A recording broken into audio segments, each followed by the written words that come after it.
quando eles perguntaram: o que é isso? Explica-nos essa parábola do joio do campo. Vejam que eles ficaram tão impressionados que eles não disseram a parábola do joio e do trigo. A fixação deles era no joio. Essa é uma obsessão de crente. É só olhar o mal. Só ter olhos para o joio, para o perverso, para o engano, para o suposto herético, para o que cometeu os equívocos inaceitáveis, do meu ponto de vista. E assim, aqui, a própria parábola já revela que eles estão preocupados com o joio. E alguns deles, ao se preocuparem com o joio, não estão nem olhando para eles próprios, mas estão olhando para fora. Quem será joio aqui? É a mesma coisa que aconteceu quando Jesus disse: um de vós me trairá, um de vós é diabo. Aí eles ficaram olhando, alguns diziam: porventura sou eu, Senhor? Botando a mão no peito, mas olhando para os outros em volta. Porventura sou eu, Senhor? Raramente o cara olha para si, até quando na piedade ele diz: porventura sou eu? É uma pergunta que não se existencializa na direção do próprio interior. Ela se existencializa na presunção de julgar o outro. Ninguém aqui pergunta: porventura algum de nós é joio? Não, Senhor, explica-nos a parábola do joio, porque a gente não quer dar mole. Quer entender quem é joio. Explica-nos. Aí Jesus respondeu e disse: o que semeia a boa semente é o Filho do Homem. E como Filho do Homem, ele está descrevendo ele, historicamente, como grande semeador, e também está definindo aquela que seria a distribuição, a semeadura do Evangelho, que eu faço aqui todo dia em nome dele, em nome da sementeira que ele me concedeu de material original, segundo o Evangelho, é a palavra da vida, para semear no mundo. Mas ele é o semeador mor. E ele diz: o que semeia a boa semente, o Evangelho, a boa nova, a boa natureza regeneradora, sou eu, o Filho do Homem. O campo é o mundo. A boa semente é o resultado do Evangelho no coração humano. Você semeia essa palavra e essa palavra produz os filhos do rei, que são aqueles que oferecem o chão do ser para frutificarem nas boas obras, as quais Deus preparou de antemão para que nós nelas fôssemos frutuosos. São os filhos do rei que nascem dessa semente do Evangelho, semeada pelo Filho do Homem. O joio são os filhos do maligno, são os filhos da maldade, da perversidade, da mentira, do engano, da disfarçatez, da hipocrisia, do faz de conta. E o inimigo que faz isso, o inimigo é o que semeou a má semente, que semeou o joio, que semeou esses filhos malignos, que semeou os filhos da perversidade. Quem fez isso foi o diabo. Esse é o inimigo do reino de Deus, é o inimigo dos filhos do reino, é o inimigo do Filho do Homem, é o inimigo da verdade. Foi o diabo que semeou. E é ele que faz manutenção desse engano no mundo. Como Jesus mesmo disse em João 8, em Mateus 23, Paulo diz isso mais de uma vez, tanto em Atos quanto nas suas cartas, aludindo aos filhos do diabo. cheios de todo engano e de toda malícia, e que pervertem os santos e retos caminhos do Senhor. Filhos malignos, como Jesus disse, àqueles que se escudavam, olha como o joio adora a religião. Em João 8, o joio se escudava atrás de Abraão, dos patriarcas, da religião, da lei de Moisés, da Torá, das doutrinas, das confissões verbais, dos juízos morais. E Jesus olhou para ele, leia João 8, leia todo o capítulo, e veja como eles vão evoluindo. Começa-se dizendo que alguns deles creram. Aí Jesus diz, olha, se vocês creram mesmo, então vocês vão experimentar, conhecer experiencialmente a verdade, e a verdade vai libertar vocês. Bastou falar em conhecer a verdade no íntimo, que eles surtam. E dizem o quê? Você está nos chamando de escravos? A gente já nasceu no bem. Nós já temos esse pedigree. Nós não somos filhos de nenhum maligno, nós somos filhos de Abraão, que é o nosso pai. E aí esqueceram que, sendo filhos de Abraão, eles foram escravos no Egito. Foram escravos, muitas vezes, uns dos outros. Foram escravos dos persas. Foram escravos primeiro dos caldeus, depois dos medos, depois dos persas, depois dos gregos, depois dos romanos, e nunca deixaram de ser escravos da religião e de si mesmos. E disseram, nós somos filhos de Abraão, nunca fomos escravos, não se enxergavam. Aí Jesus teve que dizer, vocês, quem dera vocês fossem filhos de Abraão, porque se vocês fossem filhos de Abraão, vocês não quereriam me matar. Vocês não seriam contra o que eu ensino, porque Abraão viu os meus dias e se alegrou e se regozijou. Ao contrário, infelizmente eu tenho que dizer que vocês são filhos do maligno, filhos do diabo, e vocês querem satisfazer-lhe os desejos, que são desejos de ódio. Vocês se identificam com o ódio, com a falta de empatia, com as raivas gratuitas, com as iras, com os apartheids, com as separações. São filhos do diabo. Vocês se identificam com a mentira, com o engano. Vocês não têm o pudor de dizer a nenhum de nós foi dado conhecer a verdade do coração humano. Os segredos do coração, só Deus revela. Deixa, por mais impressionado que eu esteja com o que os meus olhos veem, deixa eu esperar. Deixa eu ver o que o futuro traz. Deixa eu ver o que é a história, o que é a consumação, o que o escatom de Deus traz como revelação, porque não são os meus olhos que têm capacidade para enxergar isso. Então Jesus diz, são filhos do maligno, convivendo com os filhos do reino. Então ele diz que a ceifa, o dia do juízo, o dia da separação, não é o Supremo Concílio da Igreja Presbiteriana em Cuiabá, nem de longe. O dia da separação é feito pelo Filho do Homem, é feito pela manifestação da luz absoluta, é feita por mensageiros celestiais que vêm de outra dimensão. Não é trabalho para a superficialidade do olhar, dos credos, dos juízos, das doutrinas, dos dogmas, da arrogância de vocês, não. De modo nenhum. Jamais foi, jamais será. Tem que esperar chegar a hora da ceifa. E a ceifa chega todo dia.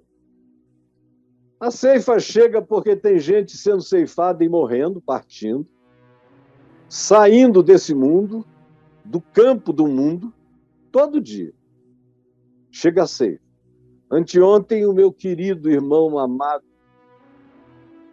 cuja imagem ontem eu dei até para o Braulio colocar aí, mas o dia foi de uma agitação tão grande ontem que eu nem pude mostrar a foto do meu querido amigo Carlos Fábio, que parece alguém da minha família, tem o nome de um dos meus tios, Carlos Fábio, mentor do Caminho da Graça em João Pessoa, na Paraíba.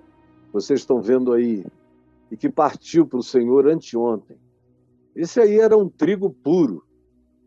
Trigo. E foi ceifado por anjos e levado para o celeiro eterno. Esse é um trigo que já demonstrou a vida inteira que era trigo, deu fruto de trigo, viveu como trigo e morreu como trigo, e está nos celeiros celestiais, guardados pelo amor de Deus em Cristo Jesus. Obrigado, Braulio. Então, a ceifa acontece todo dia. Talvez haja alguém aqui comigo que pudesse dizer ontem, anteontem, semana passada, alguém que eu amo, uma pessoa de Deus, que eu respeito muito, foi levada, está com o Senhor. Amém.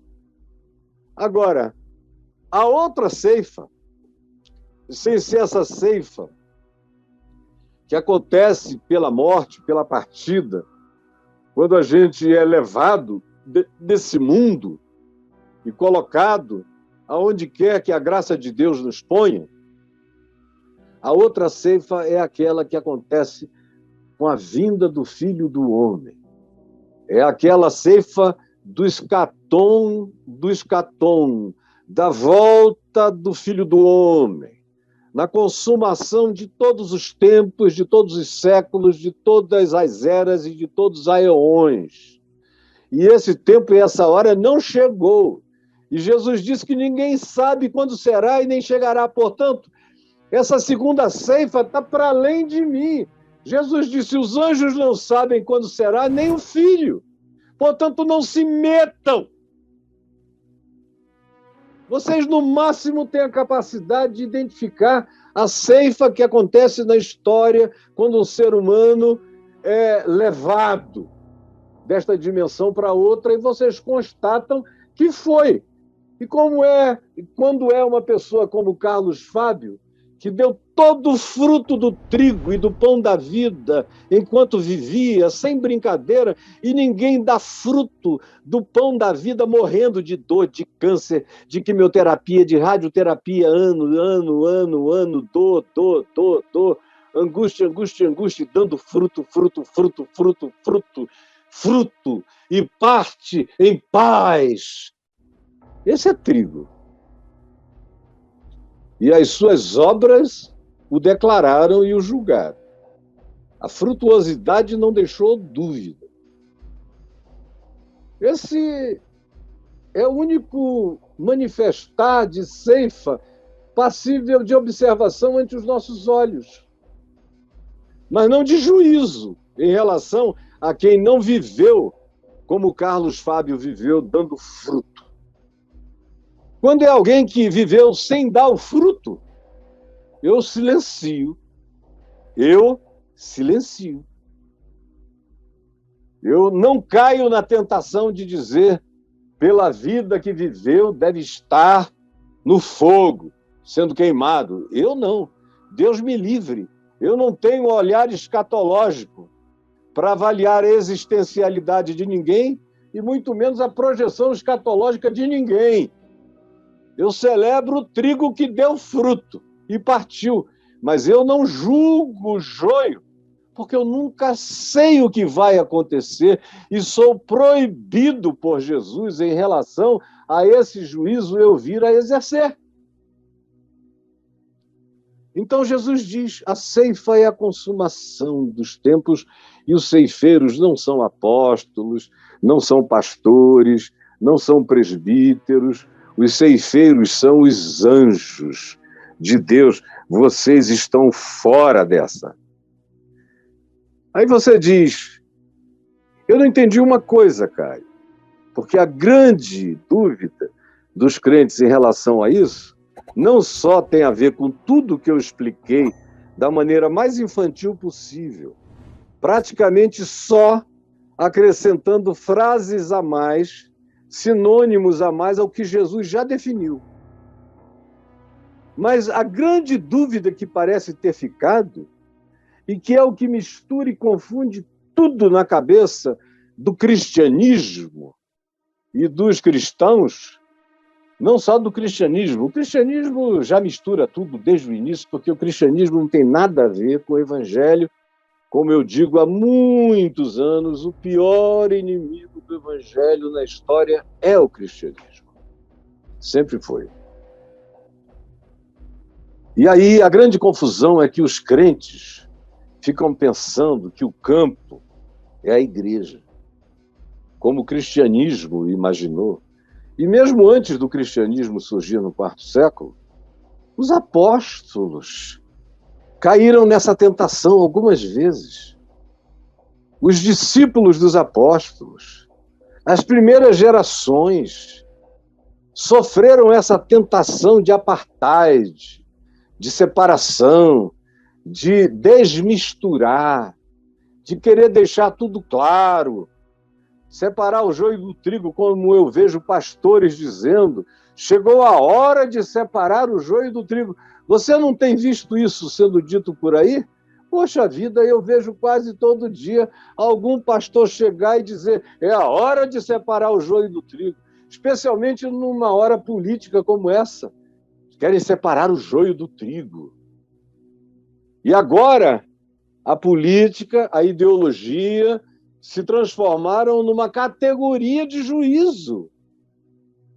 Se transformaram numa referência escatológica. E quem não abraça aquilo ali é joio. E quem abraça a doutrina humana pretendida é trigo. E assim a gente já fica sabendo desde agora quem é joio e quem é trigo. Canalhas. Não querem ouvir o que Jesus disse. Não metam a mão. Não se metam. Caiam fora. Tudo ainda pode mudar. Além do que, as categorias de vocês são falsas, são mentirosas, são mais superficiais do que casca de ferida.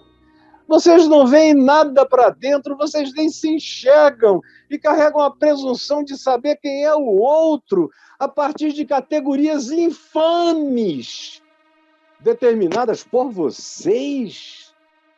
Quem tem esse ânimo, quem tem esse arbítrio, quem tem esse juízo, quem tem esse desejo, quem se entrega a essa ação, movido por essa presunção, está muito mais para joio do que para trigo.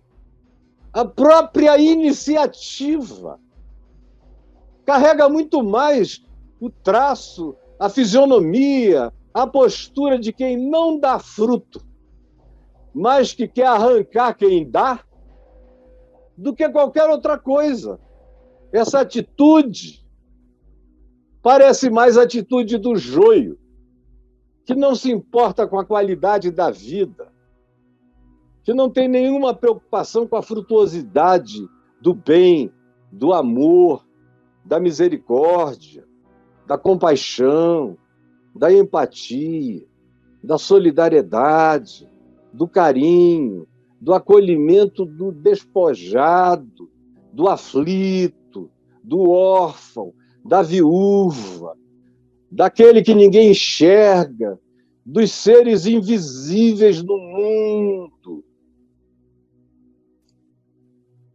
Os entes trigo, naturalmente, são esses que caminham muito espontaneamente na direção da necessidade humana. Os entes joio têm um prazer enorme no julgamento, porque eles não serão descobertos. Eles dizem, eu vou ficar tranquilo aqui, ninguém vai saber quem eu sou mesmo, eu sou a cara do trigo, mas o joio não gosta do trigo. O trigo suporta conviver com o joio, mas o joio adora que surja algum juiz precipitado para arrancar o trigo do chão e sobrar mais espaço para o joio crescer. Quanto mais trigos sejam arrancados do chão do mundo, mais espaço tem para o joio se expandir. E aí a gente vai vendo que quem mais sofre nessas horas é o trigo.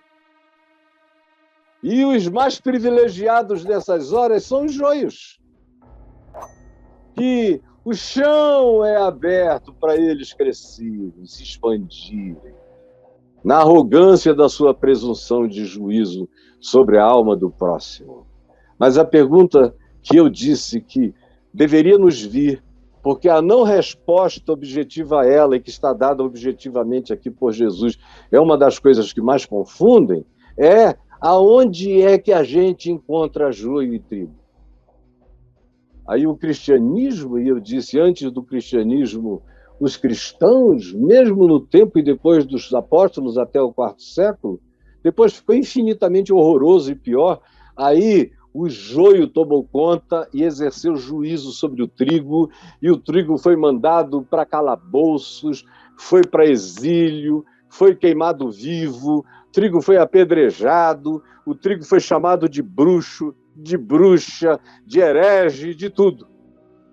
E o joio foi ungido papa, cardeal, arcebispo, determinando quem era quem na terra e na história, sob o pretexto de que Deus lhes deu a missão de protegerem a igreja dessa infecção, dessa penetração, desse crescimento anômalo do joio no meio do trigo, e nós somos os anjos do Senhor com essa missão contemporânea de fazer essa separação, sem perceberem que eles próprios se transformaram por esses atos em filhos do diabo, cheios de todo engano e de toda malícia, e que confundem os santos e retos caminhos do Senhor. Vem Jesus e diz: o campo não é a igreja. E nem ele iria falar o cristianismo, porque, conquanto o cristianismo não tem apanhado Jesus de surpresa, o cristianismo nunca foi um sonho de Deus para a terra. Nunca foi um sonho de profetas. Nunca foi um sonho de ninguém. O sonho de Jesus foi com gente que amava, e amava uns aos outros, e amava a palavra da vida, e o mandamento da vida, que é amor, que é perdão, que é graça, que é verdade e que é justiça. Esses são os filhos do reino, filhos da alegria eterna, mas que não botam o dedo na cara de ninguém e não mandam ninguém para o fogo, jamais.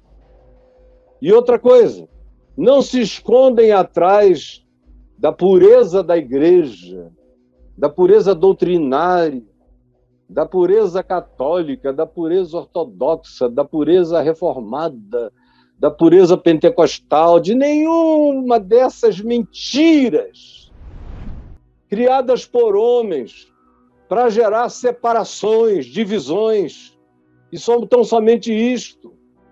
Não. O campo é o mundo. O campo é a humanidade. Isso deixa os crentes loucos, porque Jesus está falando do mundo, não de um grupelho, não de uma seita de cristãos, nem tampouco de uma religião, o cristianismo. Ele não está falando de nenhum ismo.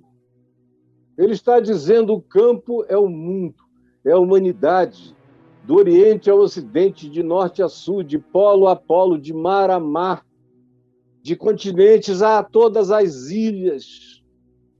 Portanto, ele coloca a parábola do trigo e do joio no mundo. Ele deseclesiastiza a parábola e ele a coloca de maneira planetária, cósmica. E diz: está para além até da presunção do alcance do olhar de vocês. Não se metam. O campo é o mundo. E aí eu vou entrar num outro assunto que vai deixar alguns ainda aqui, que ainda são escandalizados, chocados. É por isso que eu digo que a minha igreja não pode ser definida por nenhum presbitério, concílio, sínodo, grupo, de nenhuma natureza, não está sob nenhum papa, não está sob nenhum cardinalato, não é orientada por nenhum apóstolo, que na maioria das vezes são apenas apóstatas e gente do engano. Não, a minha igreja está no mundo. Os meus irmãos estão no mundo. É por isso que eu vejo trigo onde ninguém vê trigo.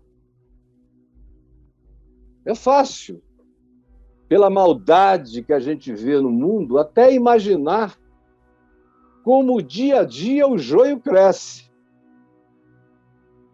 Mas ainda assim ele transcende todas as muralhas de religião, de grupo espiritual definível, geografizável, fronteirizável, ultrapassa e transcende a todo e qualquer escopo que queira ser uma abóbada de santificação sobre os escolhidos de Deus. Não! Assim como o sal é para a terra e a luz é para o mundo, o trigo é para o mundo. É para ser pão do mundo. É para ser alimento para o mundo. É para salvar a insegurança alimentar planetária. O trigo de Deus, o trigo do Evangelho. É para ficar imiscuído entre todos os povos, todas as nações. É como aquele levedo de fermento colocado na massa do mundo, que tem que ir entrando até impregnar tudo, até levedar tudo no sentido de que todas as coisas sejam afetadas por essa influência do reino dos céus. Mas a primeira coisa que os cristãos querem é confinar, é definir que o lugar do joio e do trigo é a congregação. É ali onde eles se sentem os senhores, os donos, os pastores, os papas, os cardeais, os apóstolos, os bispos, que eles dizem quem é quem, separam, escrevem códigos doutrinários, códigos de disciplina, códigos de tudo aquilo, e colocam uns para um lado e outros para o outro, em geral errando. Presta atenção, em geral errando. Em geral colocando o trigo para fora e ungindo o joio, com autoridade para julgar os trigos. E nós temos 2000 anos de história para provar que isto é verdade na maioria, quase absoluta das vezes. E é por isso que Jesus disse, não metam a mão, não separem, isso é trabalho para seres que transcendem a consciência humana. Tem que ser um juízo de outra luz, de outra dimensão, não aqui, não agora. Apenas se vocês tiverem certeza de que o trigo é trigo, tratem-no com aquela alegria de quem protege vida. E enquanto o joio não terminar a sua existência, e vocês não souberem que ele é só palha, e enquanto ele não morrer como palha, não digam nada, e depois que ele morrer como palha, silenciem. Silenciem.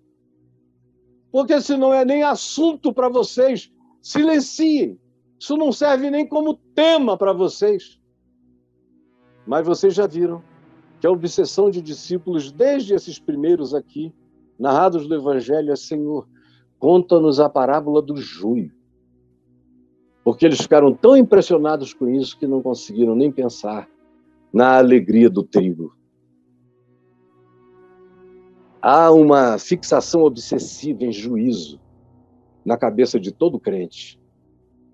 E quanto mais ele se sinta restaurador da verdade, dono da verdade, ortodoxo, senhor dos saberes e das morais, mais demoníaco a pessoa, o indivíduo se torna. Mais filho do maligno, mais pervertedor. Quanto mais filho de Abraão, segundo a carne, menos filho de Deus, segundo o Espírito. Quanto mais filho dos genes da religião e da presunção religiosa, menos semente do Espírito carregam no coração. Tudo depende da arrogância e da presunção que decorre da projeção do olhar de juízo e do espírito de apartheid e de separação. Onde é que você tem andado até aqui? Esse é o tipo do texto que me permitiria falar até o dia de amanhã. E a minha grande tortura aqui é parar. Porque o que se enseja de avaliação do tipo mais variado acerca das nossas idiosincrasias humanas, das nossas doenças, das nossas obsessões, das nossas anomalias de pensamento, de juízo e de projeção de olhar enganoso é enorme. A psicologia dessa parábola é extraordinária. E a abrangência e a universalidade dela são maravilhosas. E Jesus está dizendo, tem trigo onde vocês nunca vão conseguir enxergar, porque o campo não é o judaísmo, não é a igreja, muito menos o cristianismo. O campo é o mundo, é a humanidade. Então vocês não conseguem coisa nenhuma. Parem de ficar fazendo juízo nesses umbigos comunitários de vocês. O mundo inteiro está cheio de trigo que nunca virá habitar a campina reduzida de vocês, jamais. Deus tem trigo na terra inteira, no mundo inteiro, para além da visão de vocês. Tem gente de Deus, filhos do reino, filhos do amor, filhos da justiça, filhos da paz, filhos do bom combate, filhos das melhores escolhas, filhos da preservação da criação, filhos do socorro à pobreza, filhos que se dedicam à bondade de buscar salvar os que sozinhos gemem e agonizam. São trigo de Deus pela face da terra que não pertencem a nenhum grupo, a nenhuma instituição. São de Deus, são do reino, foram semeados pelo Filho do Homem. Por isso são filhos da humanidade, invadida pelo reino de Deus, mesmo que você, que é a igreja, os desconheça para sempre. Cristo Jesus os conhece. Agora, o trigo também está espalhado no mundo inteiro. No mundo todo. Mas preste atenção numa coisa que, com temor e tremor, eu vou dizer a você. Se tem um lugar onde o joio se sente confortável, é na campina da igreja, onde tem essa precipitação toda e onde as pessoas julgam segundo a aparência. E às vezes o joio cresce mais rápido do que o trigo, porque mato sempre cresce mais rápido do que aquilo que é verdadeiro e frutuoso. Aí quem julga pelas aparências diz: esse aqui deve ser o trigo, e batiza o joio. E esse aqui deve ser o joio que está demorando. E aí arranca e joga fora. E você ouve uma salva de palmas transcósmica de demônios e de Satanás aplaudindo as obras da falsa igreja que quer fazer juízo e realizar ceifas em nome de Jesus na terra e no mundo, provocando apenas a calamidade que a gente já conheceu nesses 2000 anos e especialmente nesses 1700 anos de prevalência do joio sobre o trigo. A história do cristianismo é a história da prevalência do joio sobre o trigo. É a história da preservação do joio e do arrancamento do trigo pelos juízos da perversidade, praticados em nome de Deus e em nome de Jesus. Quem tem ouvidos para ouvir, ouça, foi como Jesus terminou aqui. Quem tem olhos para ver, veja. Mas, claro, eu não podia ser.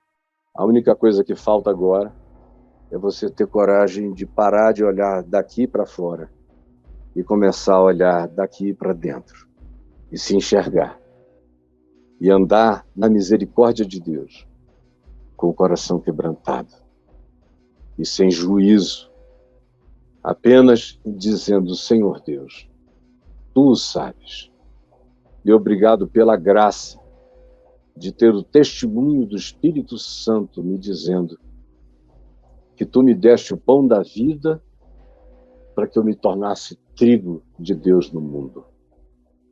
É o que eu peço que Tu realizes, Senhor. Que o Espírito Santo faça agora, como compreensão e discernimento.